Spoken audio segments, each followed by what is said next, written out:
It's right after the hour, so we're going to go ahead and get started. Again, today we're going to be talking about the power of donor segmentation.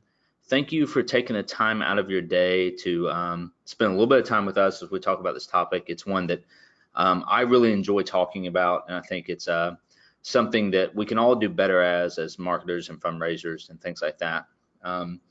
My name is Bradley Martin. I lead our marketing and sales efforts here at Kindful. And I'm going to be your host today.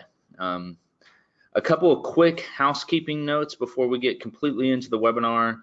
Number one, this is going to be recorded. And so after the webinar, it'll be likely tomorrow before we get the recording. We will send you a copy of the recording if you want to share it with any of your colleagues or staff. And in addition to that, we will send you the slides to go along with that. So you don't have to worry about taking screenshots or taking notes and things like that if you don't want to.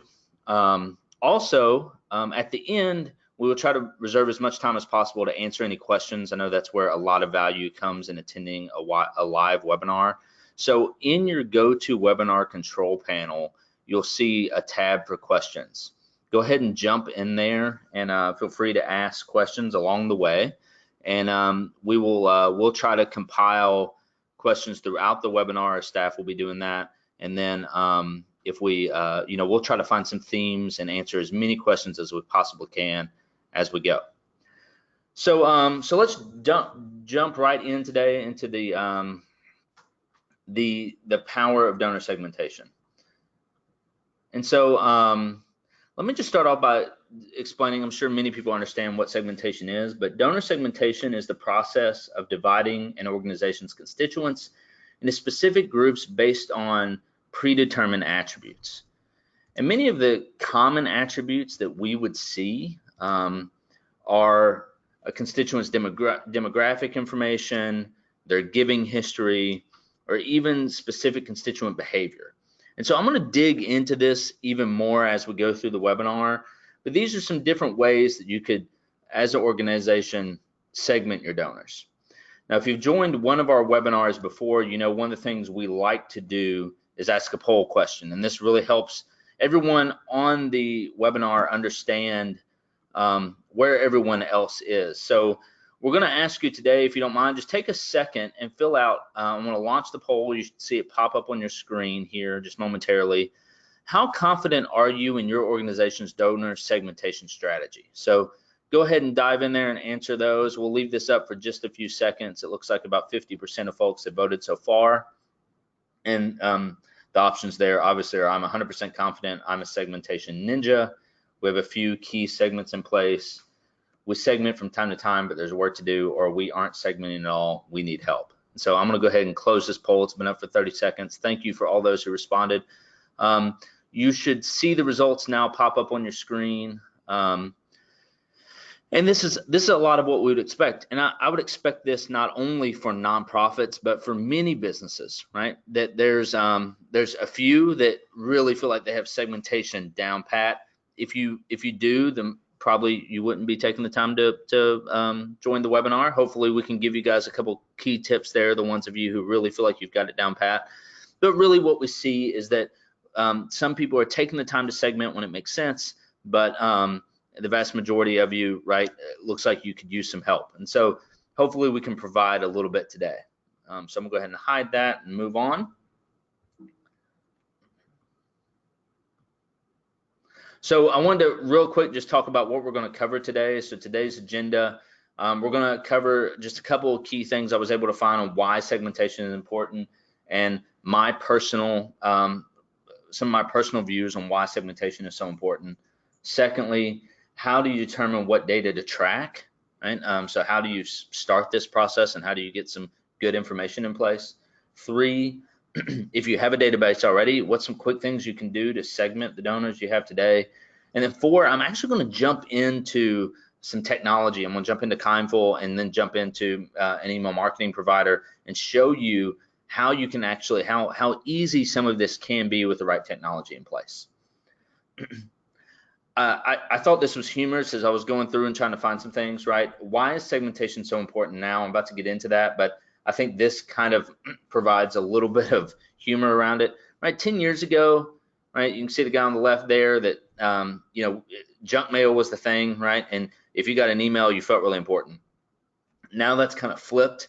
And I think me personally, I may be, you know, ashamed to say this, but I think in my personal email box, I have like 15,000 unread emails, right? And so that's my personal one, not my work one. I try to keep up with that one. But you know, it's people are, there's so much noise out there with technology, with social media, email, right? It is, it's difficult to keep up. And as a marketer, as a fundraiser, it's difficult to get someone's attention. So this is why I think segmentation is so important. So getting further into exactly why segmentation is so important, I came across this study that MailChimp did, and MailChimp is a partner of ours that provides email marketing software. And email marketing is one of the places that you can do segmentation in, you know, most easily, and you can have the most power out of it. And so I thought this was pretty interesting. And so they did a study. This was back in 2017, the effects of list segmentation on email marketing stats. And so from an open rate perspective, when organizations used segmentation before they sent an email, they saw a 14.31% higher than non-segmented campaigns. So they saw 14% more people open their emails. Now this is the one that I thought was really compelling. They saw over 100% increase in clicks on those campaigns.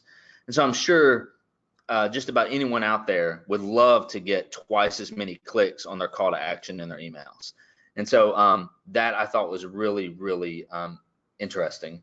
And then they saw less list attrition. So they saw less people unsubscribing for their list because the information was more relevant, right? And so I think the thing that's also interesting that you have to think about is these numbers really, they compound. So it's not that you're getting 115% increase. You actually get a much greater increase if you have more people opening and more people clicking.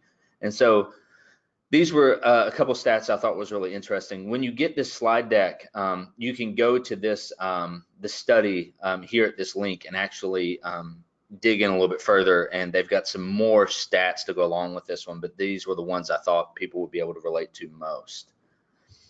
And so I want to hit on this. I think if you take one thing away today, the thing I would really want everyone to take away is that relevance is greater than personalization, or is more important than personalization. And so I want to hit on what I mean by that. If you've spent any time doing much research around marketing, email marketing, you've probably come across the idea of personalization and the importance of personalization. And I would agree that personalization is really important, but I would say that relevance is more important than personalization.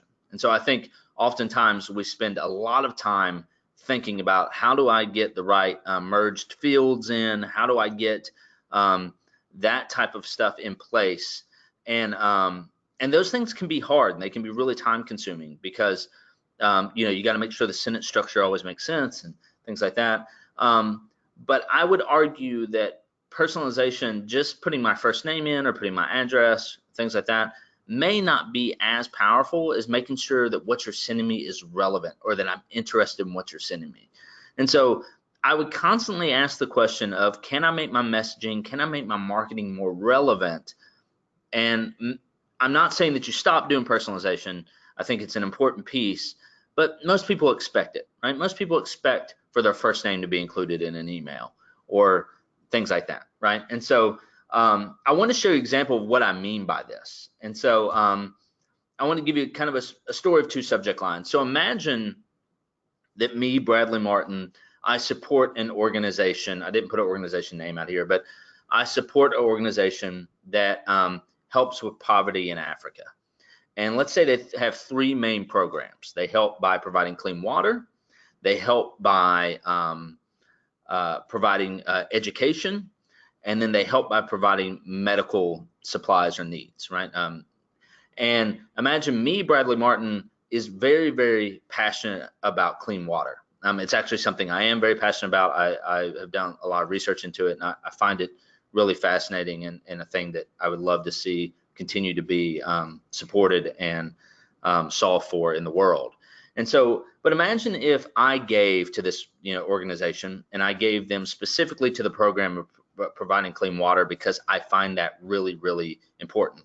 And at the end of the year, this organization wanted to send out an email to thank me and help me understand the impact that I made, right? And so the first email, right, example would be they could send me an email with some personalization in it. They could say, Bradley, thank you for your support. Thanks for your support, right? And let's say that the email, goes into a bunch of detail about how much the organization was able to accomplish by the people who donated clean water, right? The question is, would I open that email to get to that content, right? And I would say maybe, right? It has my name in it, maybe, right? But, thanks for my support for what, right? And so subject line B, I would say, is more relevant. It actually doesn't include my first name, but it says you help provide water to 7,432 people this year, right?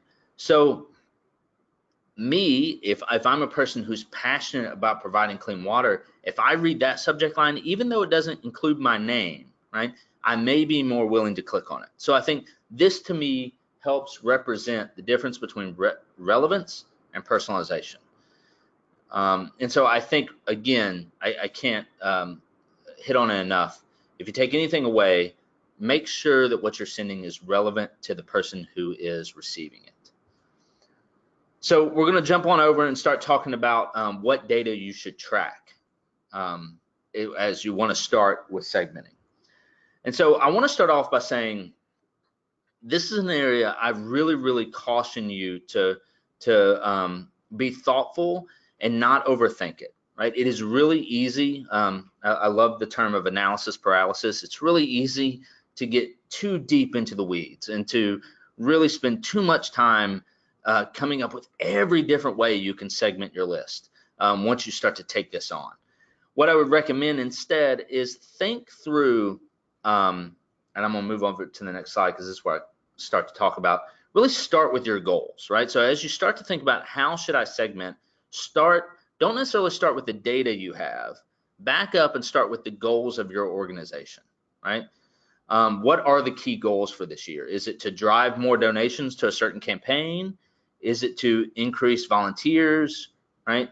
Broader awareness? What is the goal of the organization? And then I think what you can start to do is then start to look and think about your current constituents. Now, pay attention here that I have not even got to data yet, right? I've really just started to think through what is it that I want to affect, and then what would be, I call it a signal, what would be some sort of data point signal, what would, out of your current group of constituents, what would be something that you could identify about them that would help you identify that they'd be interested in helping in a certain thing, right? So imagine you are launching a new campaign. Have you run a similar campaign or a similar program in the past that you think people may that may correlate more closely? And so that might be your first round of people you want to invite, right? And so thirdly, you want to start evaluating if you have that data for some or all of the constituents. So do you have a way, let's say continuing that scenario, do you have a way of going back and looking at everyone who gave to a certain campaign that was similar in the past so that you could introduce this new campaign to them, right?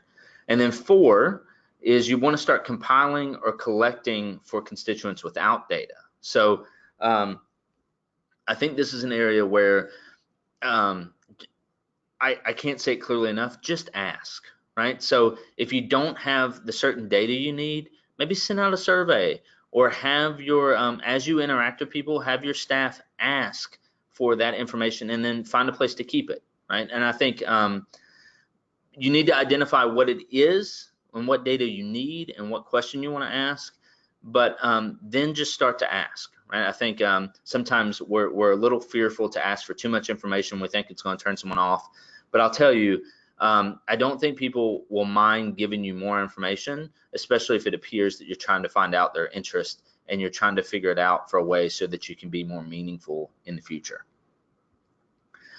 So I want to get back to those 3 common types of attributes or data that I was talking about at the very beginning, right? So I'm going to breeze through here just a couple of examples of these three different types. So again, we have constituent demographic information, giving history, or constituent behavior. And so starting with constituent demographic information, right? These are things that likely you have if you're raising funds at all, right? You probably have their address or location. You may or may not be collecting their age, right, or gender, and you may not need that. Right? It may be that that isn't relevant to helping you provide more meaningful communication. But there's things like marital status. Do they have kids? Right? What's their birthday? A really interesting one I think is do you use a wealth screening tool to help append data so that you can help understand their giving capacity and things like that. These other two were just a couple examples. Maybe it matters what education level they had or what school they attended, right? I think this really comes down to information, you determining what information is meaningful and how do you want to segment.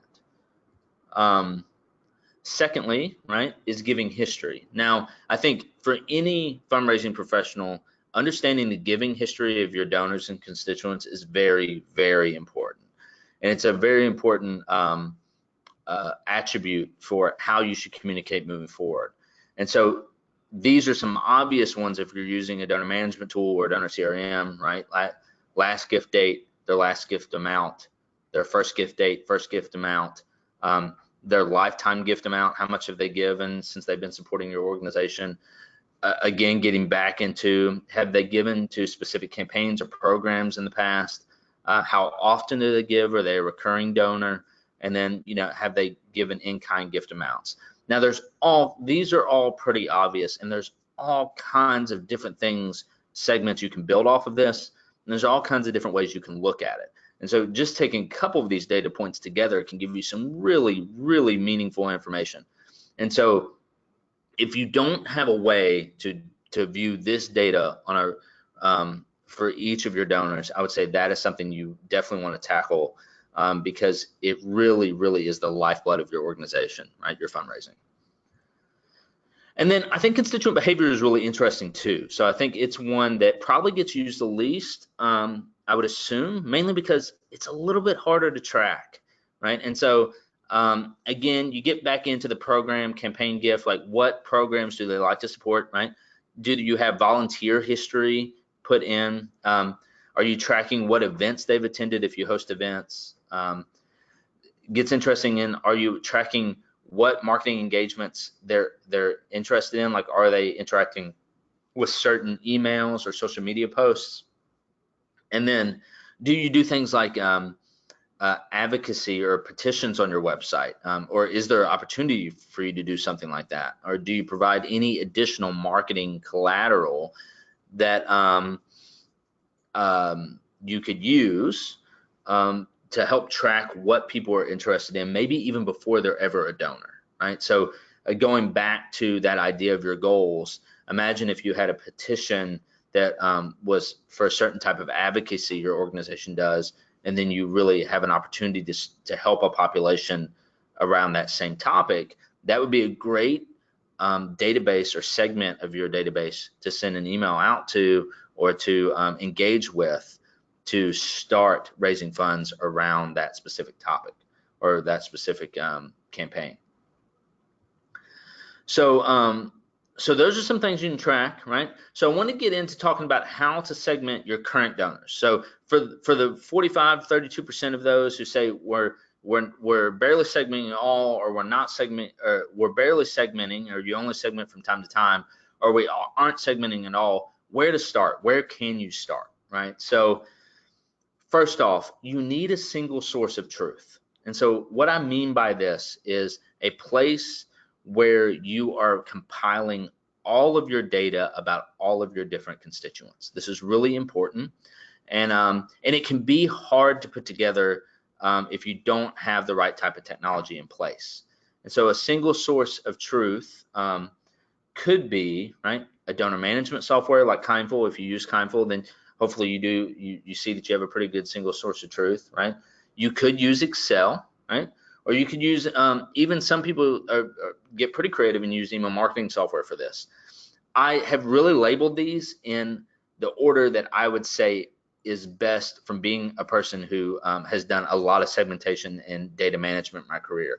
A donor management software, it makes it easy because it really does a lot of the work for you, and it helps identify an individual and keep all their data together without much data manipulation. It says it looks for email addresses and physical addresses and names to say this likely is this person. Let's put all their data together.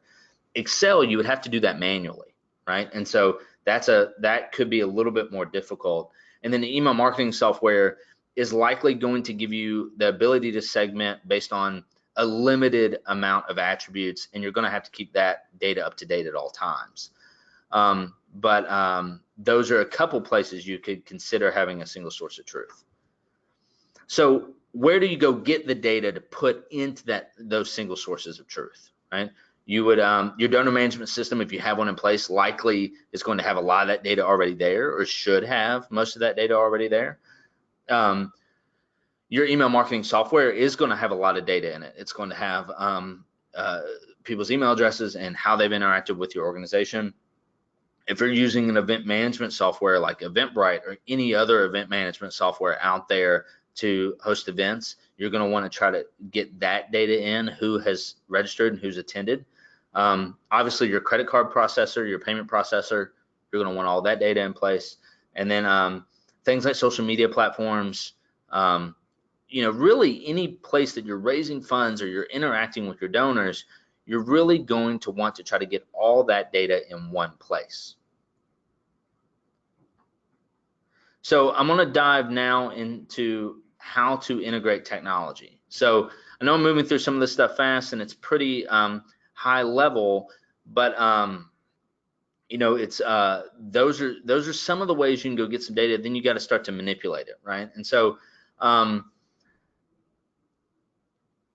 going to jump into, and I ask you guys to bear with me. This is one of the first times I've done this. I typically just stay on slides, but I'm going to jump into a couple of the tools that we're familiar with. Kindful, obviously, very familiar with that. That's our product. And then Emma, and I'm leaving out Excel, right? And the reason I want to talk to Excel one more time for just a second. I do think Excel is a great tool, right? And it is a place that you can build a single source of truth, either Excel, Google Sheets, if you use a Mac, Numbers, whatever, any spreadsheet software. But I would say to be able to get to really meaningful data, it's easy to use things like filters and sorting and stuff. That's pretty easy functionality. But if you're wanting to bring multiple data sources and use Excel as a single source of truth, you're likely going to, either you or someone on your team is going to need to know how to use things like VLOOKUPs and pivot tables. And if those things sound foreign to you, then you may want to really consider relying on a technology that does some of that work in the background for you, right? So I'm gonna exit out of the presentation here, and I'm gonna move over to Emma. And so my goal here is I'm probably gonna have to log back in. Let's see if this works or not. Oh, great. So I don't have to log back in. So my goal here today is I just want to walk you through how a technology like an email marketing software, and then I'm going to jump into Kindful for a minute, how some technologies like that, how you could go through the process of setting them up, and then how easy it can be to actually get that data to start to run some meaningful segments. And so I'm going to start in Emma. And let me say real quick, Emma is a tool that we use. So Emma is a partner of ours. It's integrated with Kindful. We use it. They're local here in Nashville. We love Emma as a tool. Everything I'm doing here, if you don't use Emma, you can likely do in MailChimp. Not likely, I know for a fact. I've used MailChimp in both Constant Contact. You can do these same things. They're just going to be under maybe a different headline. You're going to have to go figure out where they are, right? And so any email marketing tool can do these sort of things that I'm going to show today. So this isn't necessarily unique to Emma. And so with Emma, first off, I can create contact fields, right? And so I can go in, and these are specific fields that will show up on every every donor, every subscriber I have on their record, and I can choose to put data there or not. With most, what's great about most email marketing softwares, or not most, all email marketing softwares, is that they are able to say, Bradley Martin is a unique person because I have Bradley Martin's email address, and an email address is unique to each individual, right? And so email addresses are a unique identifier that allow an email marketing system to say, this data belongs here. So you can continuously upload new data, and it will continuously to say Bradley Martin uses bradley@kindful.com. So every time I see that email address, instead of creating a new contact, I'm just going to update that contact record. But then here, what you'll see is that it's really easy for me to go in and create a new field and also select what type of field that is. So if I wanted to be able to just check a box and say, yes, this person for Kindful, maybe, yes, it is a customer of Kindful, I can add that in. So I could add in Kindful customer, and then select that I want that to be a checkbox, and by default, right, it's going to be true or false. Oh, that's a sorry, radio button would be more, I think, what I'm looking for. But anyways, I could select a checkbox, and it's going to give me different options. So I could have true or false, or you know, current customer, lapsed, whatever. And then I can choose what option I want to have for that record. And so I'm not going to actually create that right now. We already have some stuff for that in the database. And so once I have all that in, then what I'm able to do is continuously, like I said, import data into Emma. The one thing about email marketing software is that it really relies on you to keep the data up to date. So it's not necessarily something, some of them do have some integrations, but for the most part, you're going to have to continuously pull data from your payment processor, from your event marketing software, from everywhere else, and keep all that data up to date. And it can be quite manual, right? But once I have all the data in place, then what I'm able to do is start to create segments. And so getting into a segment, right? So I can create this, let's say, webinar test, right? And what I'm able to do is come in, and from any of those fields that we have, I'm able to pick certain data points. Or I can say I want to select members that are in a certain group. So let's say they visited, they're in our active customer list, right? And so that's going to immediately put in that I have 5,418 contacts that are in our active customer list. And then I can add additional attributes on. So I could say, you know, that any number of things. So I could say that they have received any email at any point, or they have received an email in the last, let's say, 30 days, right? So we stay pretty up to date. So I would assume, yes, most of those people have received the email for us. But you can start to see here, if you were collecting multiple pieces of data, how you could create a list, and then you'd be able to save the segment and then create an email or a email series to go directly to those individuals. So that's a very brief and quick overview of how you can do some segmentations in an email marketing software.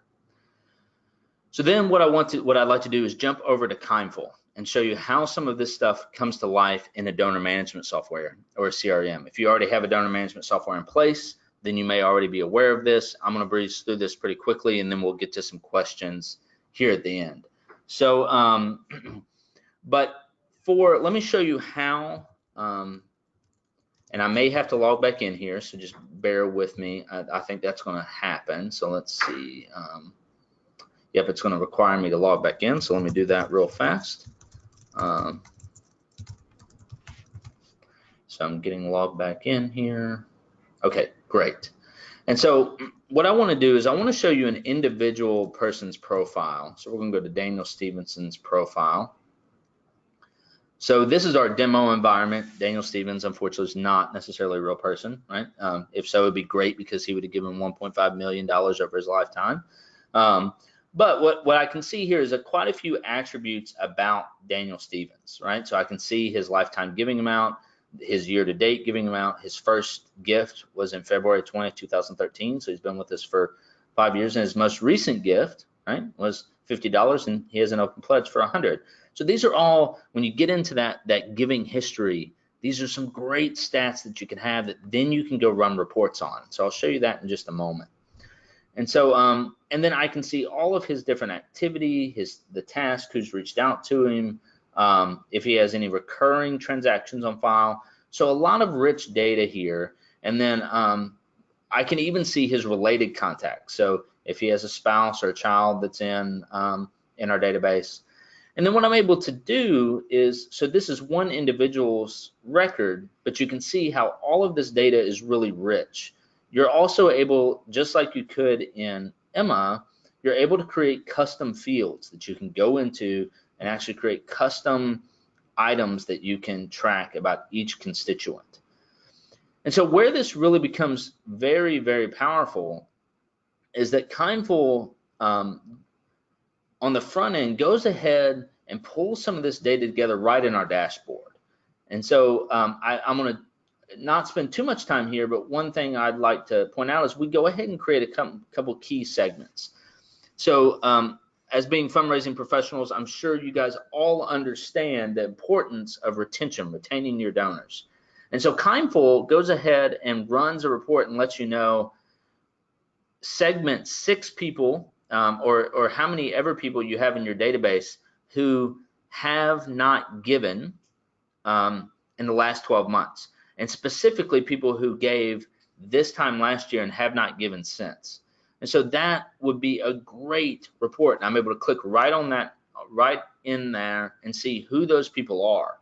And so again, over here, I can see Greg Stevens, right, who over his lifetime has given $22,000, right? And so Greg may be someone that I want to really make sure our major gifts team is paying attention to and reaching out to.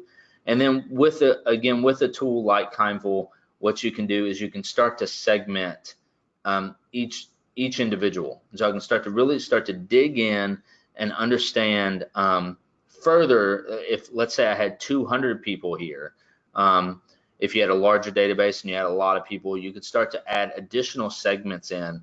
So if I want to segment people who have given over $500 in their lifetime, and I can apply that, it's going to add that on. And so, oh, that's less. Sorry, I clicked less than. So this is going to show the 2 people that gave less than $500. And so let's say, again, in a scenario that I did have many donors and constituents, and this was a much bigger list, if I wanted to now, I could also then segment maybe by a campaign. Did they give to a specific campaign in the past?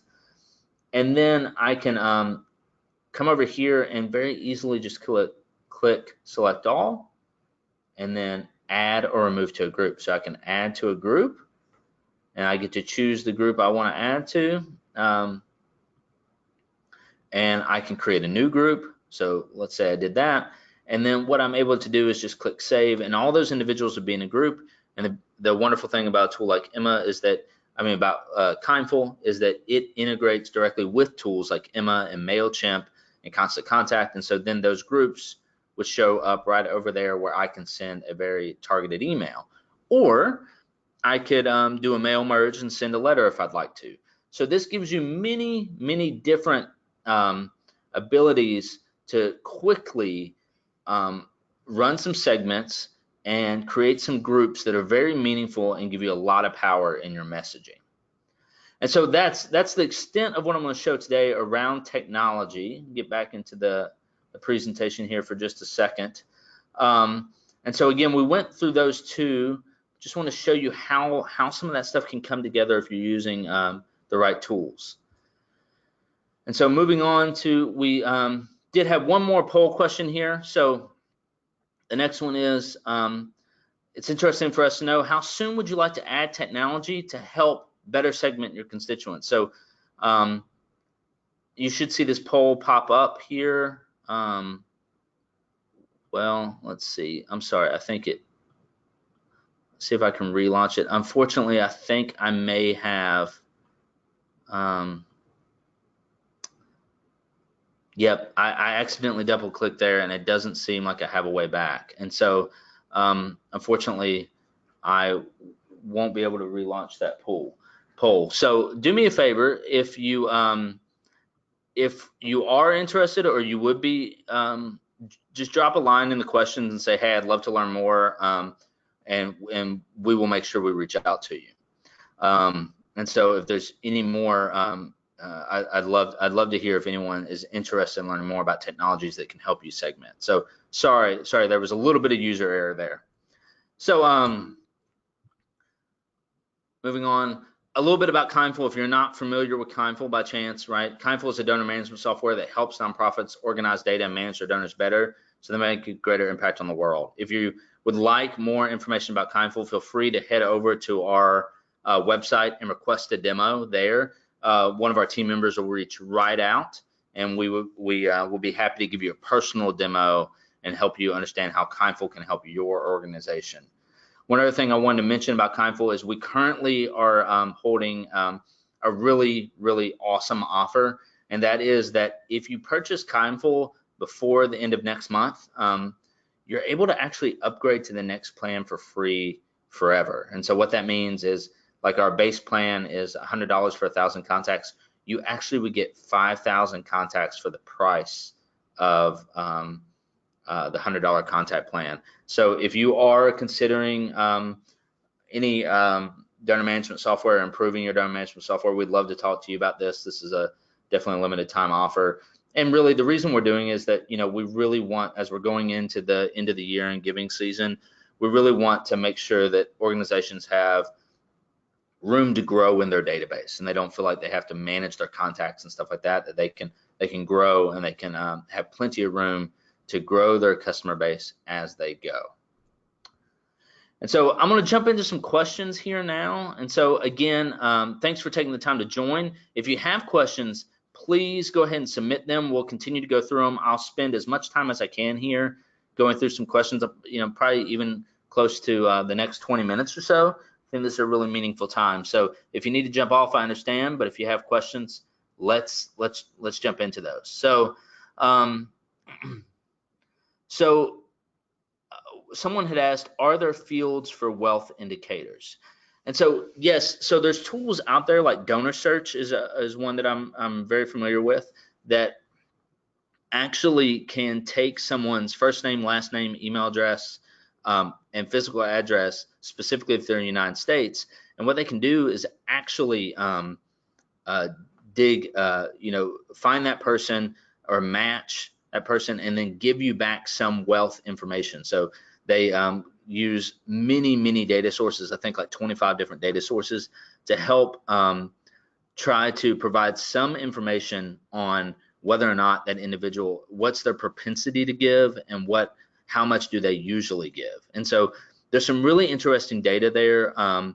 Give everyone a sneak peek here. Kindful is going to be launching a version of wealth data ourselves in the coming months. And so if you have a Kindful account, you'll be able to look into getting some of that information in place, right? And being able to report on your constituents and what their propensity to give is and things like that. And so yes, so it's typically, there is a cost associated with that normally, but oftentimes it can definitely pay for itself if you can identify some individuals who have a larger capacity to give than what they may be today to your organization. So another question was, you mentioned tracking. If they're engaging in social media posts, how can we see that information? I imagine Kindful must be synced with other social forums to do so, right? Well, I think right now it's not necessarily maybe the most easy thing. Many companies have tried to tackle this. It might have to be something a little bit more manual. I think it depends on how important you find this data to be, right? It could be that you find someone who's a major advocate for your organization. They share everything you post and they have a really large following and stuff like that. Those would be a little bit more some of the social interactions you might be looking for. Kindful does pull in some data around each individual. It looks for the social profiles and allows you to easily access those, but it doesn't necessarily today pull in all the data around that. So that might be something you'd have to figure out. So how do I collect missing demographic information on my donor base? Is there a specific database I can access? So there's many different ways to pull in. I would encourage you to think about every interaction you have with organizations. I mean, with your constituents, and figure out, is there a way for me just to collect one additional piece of data? Having them give it to you is probably the most reliable source of good data. What I have found is that when you try to append data with other sources, it can be hit or miss. And so it could be that you may be able to find a data source, like wealth screening is a good example. Wealth data is typically going to find some percentage of your list, not the whole list, right? So I think you do have to understand that when you start thinking about trying to append data to your database.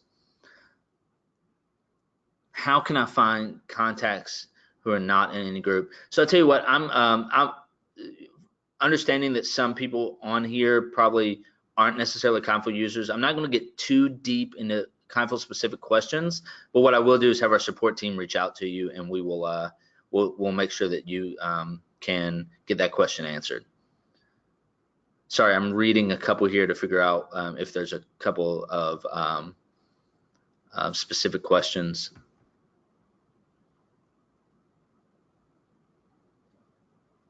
Okay, so there's a question: Does donor segmentation prompt donor strategies for a given time frame? For example, you figure out who your donors are and then plan tactics, or does your strategy come first when determining what kind of data segmentation you put into practice? I think both, right? I think what can be interesting is that if you go look, you may find some surprises in your data if you take a fresh look at your database. So let's say you go run some reports and you start to look, and you may find some trends you weren't aware of that can that may be beneficial to like, for example, we often see that many people who are coming from no database and then choose to use a tool like Kindful are they get a lot of new insights about giving history that they've never had before, like retention and upgrades and things like that, that allow them to then do really meaningful communication to get people back, to take lapsed donors and get them back to giving again. But I would say you also, though, would want to think about, how do you want to communicate with your constituents? Do you have multiple programs or multiple campaigns you're running? Do you want to make sure that you're tracking by each individual campaign so that you can send more relevant messaging? If that's the case, then you would just, at a minimum, make sure that you have a place that you can understand who's giving to what campaign, for example. And so I think it's both. I think it's a great question, but yes, your database can provide some interesting ideas on who and how to reach out. In return, your strategy should dictate what data you're collecting. So how do you handle data that is not up to date? It's hard to get colleagues to enter data. So my profession has been leading sales teams for over 10 years now. And I will say salespeople, and I don't know if this is the case for fundraising people as well, are notorious for keeping a lot of things in their head and not actually putting that information into the database or into the CRM. And so one of the things I have found most helpful is actually taking the time to help your team understand why you're collecting the data. Why is it important to your organization, and why ultimately is it important to them? It might sound overly simple, but if you think about having to put a lot of data in and stuff like that, why, just help the team understand the why behind the data. It can go a really long way. And I think before you ask anyone to put data in, ask yourself, if you're an admin or something like that, or lead the organization, am I going to do something meaningful with this data if I ask everyone to collect it? And if the answer is no, that's a good way to lose trust among your team. Last one we'll tackle today is how can you track based on engagement through email campaigns? I know you can see how many who open the email, clicks on links, etc., but is there a way to export that into a list? Yes. So most email marketing softwares and like a tool like Kindful actually pulls that data in from tools like MailChimp and Emma. And so you can actually run a report based on opens and clicks. But then most most email marketing software, you can look at each campaign's response metrics and pull that data right in and be able to, or export that data into a CSV or Excel file and be able to run reports on it and things like that. So yeah, that's a great way. And I think it's really an awesome way if you're thoughtful about how you send your emails and your subject lines.